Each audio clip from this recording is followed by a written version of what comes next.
First oats pakoda செய்யறதுக்கு நம்ம வந்துட்டு 2 மீடியம் சைஸ் அளவுக்கு வெங்காயம் எடுத்துக்கலாங்க. இந்த மாதிரி நீல வாக்கில் கட் பண்ணிக்கோங்க. அதுக்கப்புறம் கொஞ்சமாக இஞ்சி எடுத்துக்கோங்க. கறிவேப்பிலை, கொத்தமல்லி, பச்சை மிளகாய் 2. ஓகே, இது கூட வந்துட்டு நம்ம மஞ்சத்தூள் சேர்த்துக்கலாம். அதுக்கப்புறமா பெருங்காயம் ஆட் பண்ணிக்கோங்க. ரெட் சில்லி பவுடர் கொஞ்சமாக நான் ஆட் பண்ணுறேன். அது கூட வந்துட்டு தனியாத்தூள் சேர்த்துக்கோங்க. ஸோ இது எல்லாத்தையும் கொஞ்சம் நல்லா பிசைஞ்சு விட்டுக்கோங்க. இதுலேயே தண்ணி விட ஆரம்பிக்கும் நம்ம வெங்காயம் போட்டுக்கிறதுனால. ஓகே, எல்லாத்தையும் நல்லா கலந்து விட்டாச்சு. இப்போ உப்பு சேர்த்துக்கோங்க. இப்போ தேவையான அளவுக்கு சேர்த்துக்கோங்க. ஒரு பவுலோ பிளேட்லேயோ இந்த மாதிரி நீங்கள் எடுத்து செஞ்சுக்கலாங்க. இப்போ அகலமாக இருந்துச்சுன்னா ஈஸியாக இருக்கும் நம்மளுக்கு பிசைஞ்சதுக்கு. ஓகே, இது கூட ஃபஸ்ட்டு 1 கப் அளவுக்கு நான் ஓட்ஸ் சேர்க்குறேன். இது மசாலா ஓட்ஸ்லாம் இல்லை, பிளெயின் ஓட்ஸ் தாங்க. நல்லா மிக்ஸ் பண்ணி விட்டுருங்க ஃபஸ்ட்டு. அதுக்கப்புறமா தான் நம்ம தண்ணி கொஞ்சமாக ஊற்றி பிசைஞ்சு விடணும். இங்கே பாருங்கள், நல்லா ஒட்டிக்கிச்சு அது. ஓகே, அதுக்கப்புறமா இன்னும் 1 கப் அளவுக்கு நான் ஓட்ஸ் சேர்க்குறேன். ஸோ மொத்தமாக 2 கப்பு அளவுக்கு நான் ஓட்ஸ் சேர்க்குறேன்.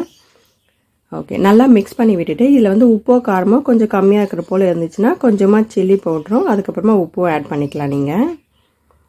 ஓகே, நான் கொஞ்சம் கொஞ்சமாக தண்ணி ஆட் பண்ணி நல்லா பிசைஞ்சு விட்டுக்கிறேங்க.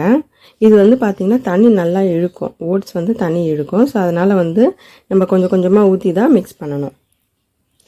ஸோ நல்லா பிசைஞ்சு விட்டுக்கோங்க. வேறு எதுவுமே நான் போடவே இல்லை. கடலை மாவு, அரிசி மாவுலாம் எதுவுமே போடவே இல்லைங்க. ஓகே, நல்லா மிக்ஸ் ஆகிடுச்சு. இப்போ இந்த மாதிரி உருண்டை பிடிச்சா போதும். ஓகே, எண்ணெய் சூடாயிடுச்சான்னு பார்க்கறதுக்கு கொஞ்சமாக நான் போட்டு பார்க்குறேங்க. ஓகேங்க, இப்போ நல்லா சூடாயிடுச்சு. நம்ம அந்த ஓட்ஸு கொஞ்சமாக எடுத்து சின்ன சின்னதாக பக்கோடா மாதிரி போட்டு எடுத்துக்கலாம். நீங்கள் இது இந்த மாதிரி ரவுண்டாக போட்டுக்கலாம். அப்படி இல்லைன்னா உதிரி உதிரியாக கூட போட்டு எடுத்துக்கலாங்க.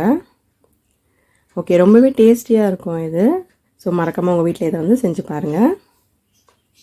ஸோ டீ டைம் ஸ்நாக்ஸ்க்கு ரொம்பவே ஆப்டாக இருக்கும். ஓகே, இது மீடியமில் வச்சுருங்க. அடுப்பு சூடான பிறகு மீடியமில் வச்சுட்டிங்க அப்படின்னா உங்களுக்கு நல்லா உள்ளேயும் வெந்துடும். ஸோ இந்த கலர் நல்லா சேஞ்ச் ஆகிட்டே வருது பாருங்கள்.